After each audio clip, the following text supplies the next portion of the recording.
안녕하세요. MTN 이슈체크 나은수 기자입니다. 삼성전자 분할 이야기가 시장 안팎에서 계속 나오고 있습니다. 삼성전자의 분할 이슈는 어제 오늘 일이 아니지만 최근 삼성바이오로직스, 즉 삼바가 인적 분할을 단행하면서 삼성전자까지 수면 위로 올라온 건데요. 삼성 측은 전자의 분할을 검토한 바 없다고 합니다만 여전히 시장에선 삼성전자 분할에 대해서 다양한 시나리오들을 내놓고 있습니다. 그래서 이번 이슈체크에서는 삼성전자 분할을 둘러싼 이야기들을 좀 더 자세히 다뤄보려고 하는데요. 시장에서 삼성전자의 분할 가능성을 언급하는 이유가 무엇인지, 그리고 파운드리 분할이 만약 가능하다면 어떤 식으로 진행될 것인지, 과연 만약 분할을 하면 현재 삼전 주주들에게 유리할 것인지 불리할 것인지에 대해서 저희가 취재한 내용을 바탕으로 전달해드리도록 하겠습니다.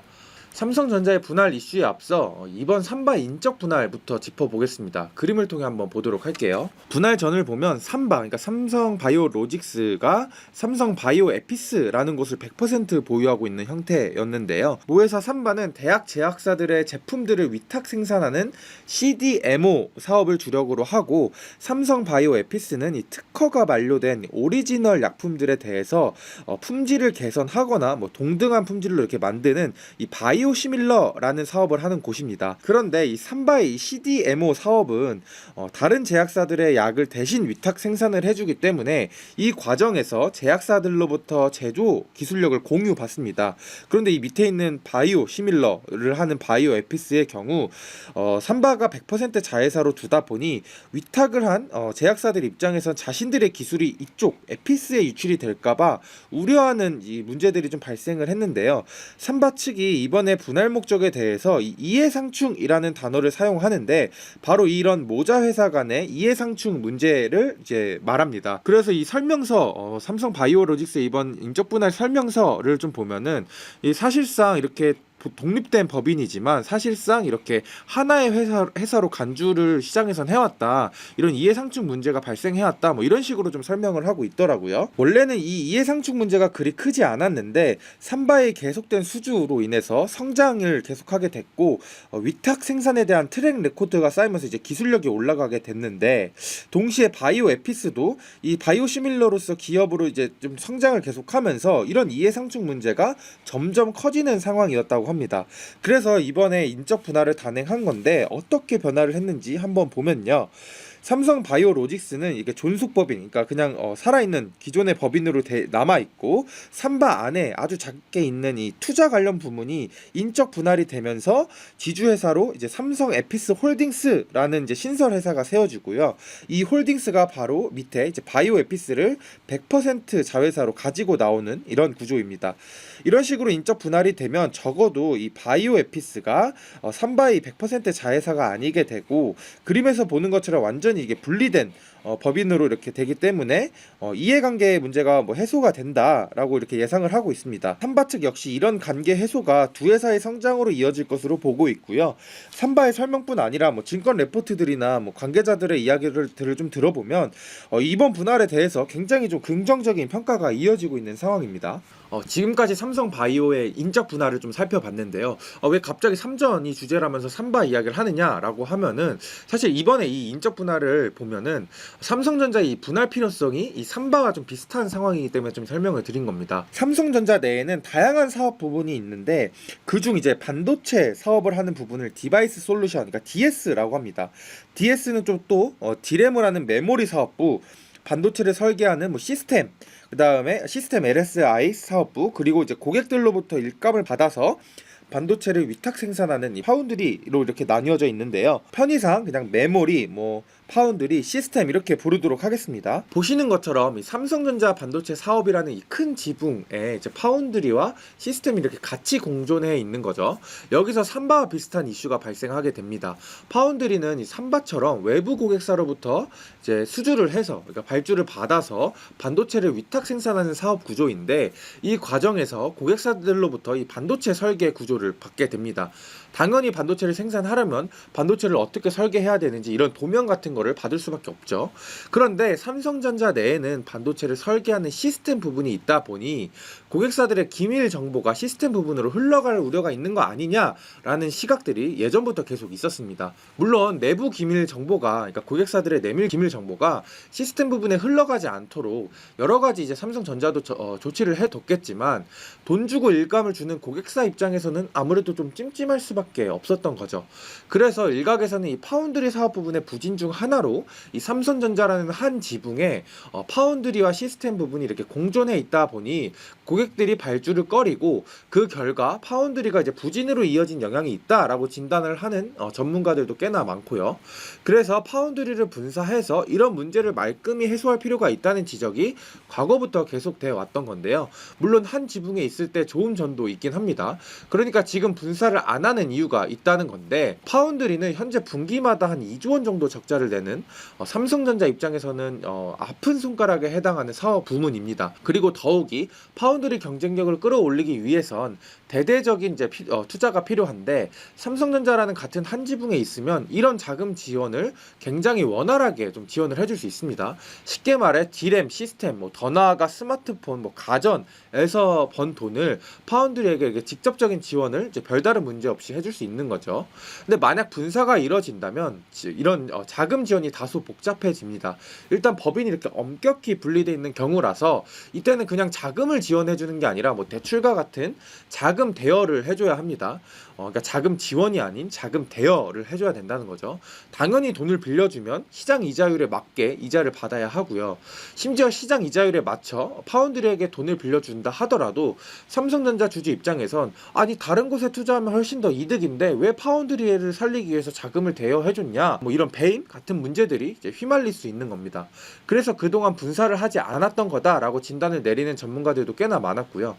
최근 일각에선 차라리 이런 시스템과 파운드리 사업 부분을 이렇게 나누지 말고 아예 합쳐버리는 방식으로 이런 이해상충 문제를 해결하자라는 이야기도 삼성 내부에서 나오고 있다라는 보도들도 조금씩 나오고 있습니다.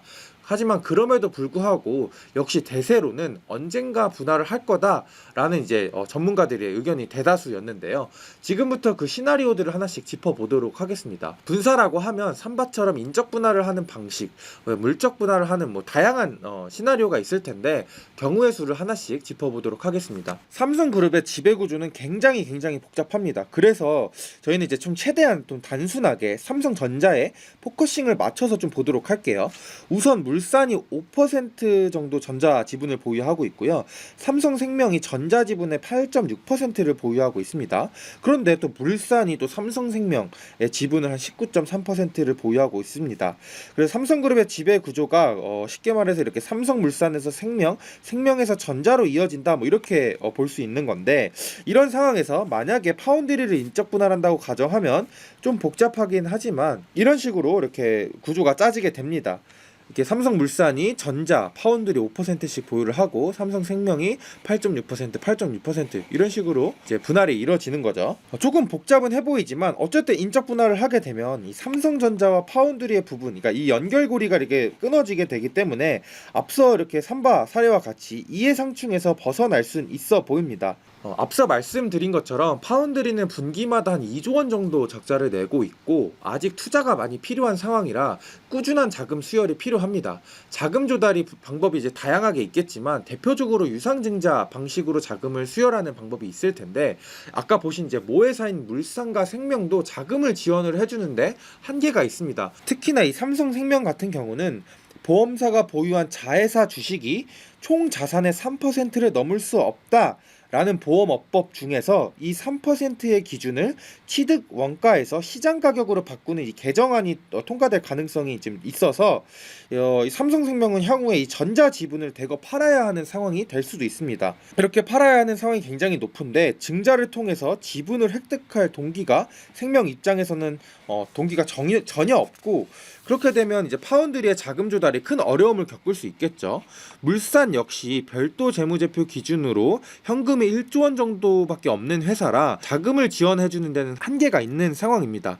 그래서 시장 관계자들의 이야기를 들어보면 인적 분할을 할 거라고 말하는 전문가들도 있긴 했지만 대부분 이제 분할을 하면 물적 분할을 해야 될 거다라는 이야기들을 대다수 하고 있었는데요. 그럼 두 번째 시나리오가 될 수 있는 물적 분할 상황을 한번 보도록 하겠습니다. 두 번째 물적 분할 상황을 보면 파운드리를 이제 부분을 이제 물적 분할하면 전자의 100% 자회사가 되는 건데요. 이렇게 되면 일단 법인이 독립되다 보니 파운드리 이렇게 합쳐 있는 것보다 이해상충 문제가 어느 정도 해소가 될 수 있고요. 파운드리 입장에서도 물상과 생명으로부터 자금을 수혈받는 것보다 자금력이 훨씬 좋은 전자로부터 증자 방식으로 자금 수혈을 받을 수 있어서 파운드리 입장에서도 좀 유리해 보이는 측면이 있어 보입니다. 그런데 여기서 또 문제가 생길 여지가 있긴 합니다. 아까 제가 제일 앞에 설명한 이제 삼바의 경우를 대입해 보면 삼바가 인적 분할을 추진하는 이유가 삼바와 바이오에피소가 독립된 법인임에도 시장에선 사실상 하나의 회사로 간주하고 있어서였습니다. 하나의 회사로 간주하는 큰 이유는 삼바가 바이오에피스 지분을 100% 이제 완전 자회사로 두고 있었기 때문이죠. 그런데 보시는 것처럼 파운드리 역시 물적 분할이 되면 전자의 100% 자회사가 되는 거라 과연 시장에선 이제 두 회사로 분리해서 봐줄 것이냐라는 의문이 있긴 합니다. 그렇다면 이 문제를 어떻게 해결할 수 있을까를 좀 생각해 보면 100% 자회사로 안 두면 되는 거 아닌가? 즉 지분율을, 그러니까 파운드리에 대한 지분율을 전자가 낮추면 되는 거 아닌가라는 생각을 할 수 있는데요. 지분을 낮추는 방법은 크게 두 가지가 있겠죠. 첫 번째는 물적 분할을 한 상태에서 100% 자회사에서 그 삼성전자가 보유한 파운드리 지분 일부를 다른 곳에 파는 방법이 있습니다. 근데 이런 지분 매각 방식은 돈이 파운드리한테 들어오는 게 아니라 이제 그러니까 전자가 지분을 파는 거니까 전자한테 들어오는 케이스고요. 그래서 이거는 좀 가능성이 좀 낮은 상황입니다. 두 번째는 신주 발행 방식으로 상장을 하는 방법이 있습니다. 신주 발행을 하면 조달한 자금이 전자가 아닌 파운드리로 이렇게 들어오게 되는데 시장에선 이제 물적 분할을 하고 적절한 시기에 상장을 할 거다라는 예상을 하고 있습니다. 이 적절한 시기는 좀 더 뒤에서 이야기를 하도록 하고요. 파운드리가 신주 발행으로 이제 상장을 하게 되면 삼성전자의 지분율이 자연스럽게 낮아지기 때문에 100% 자회사가 아니게 되면서 시장에서 우려하는 이 이해상충 문제를 해결할 수 있는 거 아니냐라는 이제 전문가들의 의견들이 좀 많았습니다. 또 그러면 물적 분할로 상장이 과연 삼성전자 주주들한테 좋을 것이냐? 라는 의문이 생길 수 있겠죠. 저희는 100% 자회사로 물적 분할을 한 뒤 상장해서 모회사의 주주들이 피해를 보는 케이스들을 굉장히 많이 봐왔습니다. 대표적으로 LG화학이 LG엔솔을 그러니까 배터리 사업 엔솔을 물적 분할한 후 엔솔을 상장을 했던 게 대표적이죠. LG화학 주주 입장에서 배터리의 사업 성장성을 보고 투자를 했는데 엔솔의 갑작스러운 상장으로 화학의 엔솔 지배력이 약화하면서 생긴 문제였습니다. 그래서 주주들 입장에서 물적 분할 후 상장은 약간의 좀 트라우마처럼 느껴질 수 있는데요. 하지만 파운드리의 물적 분할은 LG 엔솔의 상장과는 조금 케이스가 다를 수 있습니다. 한번 삼성전자 주주 입장에서 한번 생각을 해보겠습니다. 첫 번째는 전자의 자금이 파운드리에 지원되는 것보다 더 나을 수 있다는 겁니다. 전자 내부에도 지금 연구개발, 공장 증설 등등으로 자금 투자가 이루어져야 될 게 생각보다 꽤나 많습니다. HBM 이슈가 대표적인 게 있을 수 있고요. 시스템 부분에서도 많은 연구개발 관련 비용을 필요로 하는 상황입니다. 이런 상황에서 파운드리에도 이제 계속 자금을 수혈해주는 것보다 파운드리를 아예 그냥 상장을 해서 자금을 외부에서 끌어오는 게 더 주주 입장에서는 좋을 수 있는 거죠. 차라리 이 돈을 삼성전자의 돈을 전자 내부에다가 계속 투입을 해서 투자하는 게 더 유리할 수 있다는 설명입니다. 두 번째는 엔솔의 상장은 배보다 배꼽이 더 큰 상장이었습니다. 시장에선 모회사의 LG화학의 기업 가치보다 2차 전지 성장성을 주목해서 자회사 LG 엔솔의 기업 가치에 더 큰 점수를 줬습니다. 근데 기업 가치가 큰 LG 엔솔이 상장을 하다 보니 화학 주주들의 피해가 있었던 건데요. 그런데 삼성전자의 돈을 가장 많이 버는 메모리 부분은 여전히 그대로 삼성전자에 남게 되고요. 아직은 매출도 크지 않고 분기별로 2조 원 적자를 내고 있는 파운드리가 상장을 하다 보니 이건 좀 케이스가 다를 수 있다라는 거죠. 삼성전자 시총이 현재 한 320조 원 정도 되는데 거기서 파운드리 부분만 봤을 때 그 가치 그러니까 그 가치 비중이 그리 많지 않다는 겁니다. 주주 입장에서 오히려 전자의 아픈 손가락을 떼내고 그 아픈 손가락이 외부에서 자금을 조달하는 방식으로 상장을 하면 오히려 부담이 줄어들 수 있는 것 아니냐라는 평가하는 시장 전문가들이 굉장히 많았습니다. 그중 이상원 IM증권 연구원이 대표적이었는데요. 이상원 연구원을 제가 인용을 하는 이유는 이 연구원은 그동안 굉장히 물적 분할 후 상장하는 사례에 대해서 굉장히 좀 부정적으로 평가하고 이에 대한 리포트들을 꾸준히 쓰던 연구원이었습니다. 물적 분할은 소액주주 지분 가치를 훼손시킬 수 있다. 자회사가 상장하면 지주회사 할인 등으로 모회사의 소액주주가 피해를 볼 수 있다. 뭐 이런 리포트를 계속 줄곧 써왔던 연구원이었는데요. 그런데 이번에 이상원 연구원과 이제 저희가 좀 통화를 해서 이야기를 들어봤는데 삼성전자의 파운드리 상장 이슈는 완전히 다른 케이스다라고 평가를 했습니다. 오히려 주주들한테 좋은 상장이 될 수 있다라고 평가를 한 거죠. 직접 말을 인용을 하면 1년에서 5조에서 6조 원 정도 적자를 내는 파운드리를 분할해서 상장으로 자금을 조달하는 거를 어느 누가 반발을 하겠느냐. 오히려 자금은 이제 파운드리 부진으로 삼성전자 시총을 깎아먹고 있는 상황인데 외부 자금을 조달을 해서 파운드리를 상장해서 이 조달한 자금으로 파운드리를 성장을 시키는 게 맞다. 이런 거에 대해서 이런 스토리에 대해서 반발할 주주가 있을지 잘 모르겠다라는 말을 해줬습니다. 그렇다면 마지막으로 파운드리를 상장한다는 가정 하에 상장 시점이 좀 중요해 보이는데요. 만약 상장을 한다면 파운드리 입장에선 최대한 많이 자금을 조달하는 게 유리하겠죠.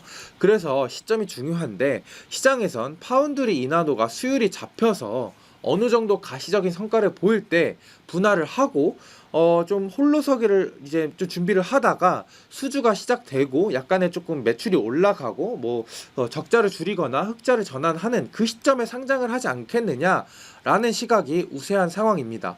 네, 오늘 삼성전자에 이제 둘러싼 분할 이슈를 좀 다뤄봤습니다. 아무래도 좀 복잡한 이슈이기도 하고 또 삼성전자 같은 경우에는 주주들도 굉장히 개인 주주들도 굉장히 많아서 이해관계가 좀 굉장히 복잡해 보이지만 언젠간 좀 상장을 하지 않을까라는 개인적인 생각이 이번 취재를 하면서 좀 들었습니다. 네, 제가 오늘 준비한 이슈 체크는 여기까지고요. 다음에는 좀 더 유익하고 재밌는 컨텐츠로 찾아뵙도록 하겠습니다. 지금까지 시청해주신 구독자 여러분들 감사합니다.